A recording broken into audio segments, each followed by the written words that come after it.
Good afternoon, everyone. It's Tuesday the 19th of July, I think, or somewhere around about there. I just thought I would come on today and do a wee video. I've been really busy lately with lots of different things that have been happening. There's lots of different funding opportunities and lots of different people who've came and got in touch with Hydroease and asked us to develop videos and to develop therapeutic sessions and Zoom calls and various different things like that. So I was on a webinar this morning, and I was on a webinar with Business in the Community NI, and it was being developed and recorded for TransLink, for the workers in TransLink. And alongside Stephanie Reid, the lady who was organising it for Business in the Community, she's the Wellbeing and Inclusion Officer, was Mandy McDermott, who owns a company called Achieve NI. And Mandy was chatting about the benefit of using cognitive behavioural therapy to enable yourself to maybe just reduce how you're feeling in this moment, and just to allow yourself to just relax a wee bit and to maybe even just look at things in a very different way.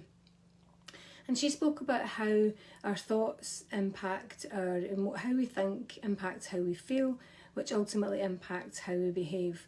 So she just reminded me of that 5-part model. And what that 5-part model is that you have an event, you give that event meaning, and it enables you to think in a certain way, which then impacts you physically and impacts you emotionally, which then also impacts how you then behave.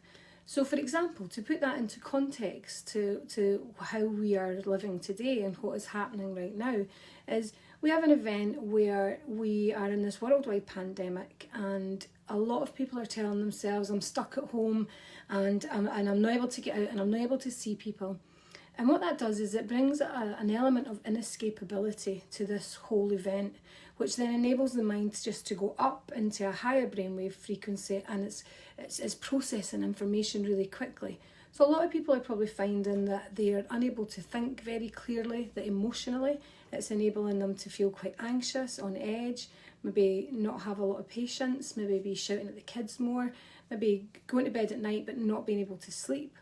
And then physically, that's enabling people to feel quite tight and tense, maybe tightening of the jaw, or just feeling a bit more tension in their body than usual, maybe their stomach turning or going, and then they're going to behave in a certain way. So they're maybe going to be quite distanced from their family members, or maybe going to take themselves off. And taking into account that as humans, we really are supposed to have connection with other humans. We live in packs. We live in, we're used to socialising. We're social beings. But if you were to take that whole model, so if you were to take that event, and rather than saying I am stuck at home and I'm not able to go out, and then having that impact on physically how you feel, emotionally how you feel, and then how you behave, if you were to then think to yourself, right, I am safe at home. This is the best place for me to be right now. I mean, I know I'd much rather be safe at home than standing in a queue for 20 minutes, 40 minutes, an hour sometimes in Tesco's. So my husband's been getting shopping and stuff when he's been out, which is enabling me to even more go, do you know what, I'm safe at home, and I'm getting a chance to spend some lovely time with the kids. I've getting a chance, I've made cinnamon buns, I've made scones, I've made cakes, I've made red velvet cake, I've made some really nice food and stuff. So thinking in that way, emotionally, I'm feeling quite connected, feeling quite grounded, feeling quite part of something. But even if this was someone who's living at home on their own and don't have a family around them, even just having that thought, changing that thought from I am trapped and I am stuck at home to I'm safe at home, and I'm getting to spend some time developing or catching up on things or whatever that is, you'll find that as well as it reducing how you feel in the moment emotionally, it'll reduce any kind of tension that you feel physically. So it allows you to just take a deep breath in and just relax and just kind of go, do you know what, I'm safe at home. Now, saying I'm safe at home enables you to physically feel calmer than I am stuck at home would.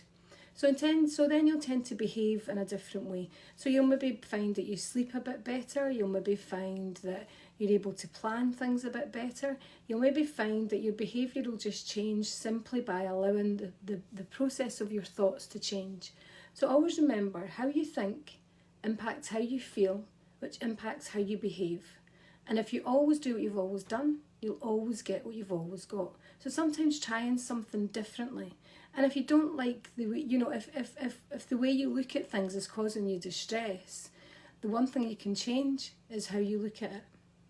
I hope that helps, and I'll speak to you soon. Bye.